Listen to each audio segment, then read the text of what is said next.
Hello, my friends. I'd like to talk about something which I have mentioned in other of these videos, which is that the process of building a deep love in a relationship really begins with respect. It does not begin with love. It may begin with a period of romance, which fades, but then comes a period of building love through showing respect. And respect comes in many, many forms. It's the way that we speak to our significant other. It's the way that we act towards them. It's the way that we spend on them. It's the way that we pay attention to them. It's the way that when we have a conversation, we are not at the same time looking or texting, or looking at our phones. It's the whole gestalt, if you will, of the ways that we relate to the other person on an emotional level and a physical level. All of that involves respect. I want to give you a litmus test to just get a picture, to just kind of kickstart the process here of whether or not your respect level is what it used to be, okay? And I want you to do the following. I think you should do it alone in a room because it can be cringeworthy to go through this process, especially if somebody else is thinking about it with you and talking it through with you. Just take a moment to yourself. Think to yourself, what was I like when I was dating this person? Okay? Now this may be 6 months later, this may be a year later, this may be 20 years or 30 years into your marriage.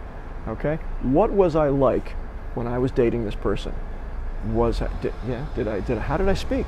How did I dress? How did I smell? How did I look?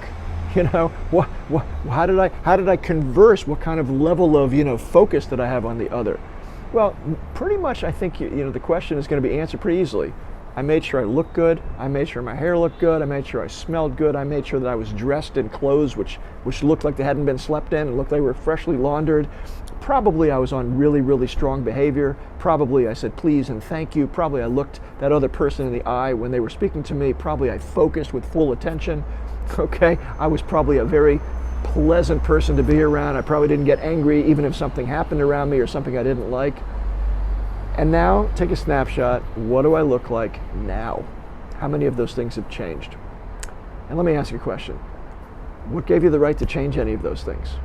What gave you the right to not look good, smell good, speak in a proper way, control your anger, show all kinds of good manners? Like, what changed? Why does the most important person in my life deserve any less from me now than they got back then? I know what you're going to say. You're going to say, I was acting. So let me teach you a little point about acting. When a person is acting in a way that's a little bit above where they naturally are, naturally I'd be a little bit of a bum, but I'm going to act in a way in front of her that shows that I really am caring, that I'm really thoughtful, that I'm really careful about how I speak, that I don't get angry. Well, guess what that act is? That's not some kind of fake, some kind of fake version of me. That is a version of me that I would like to be.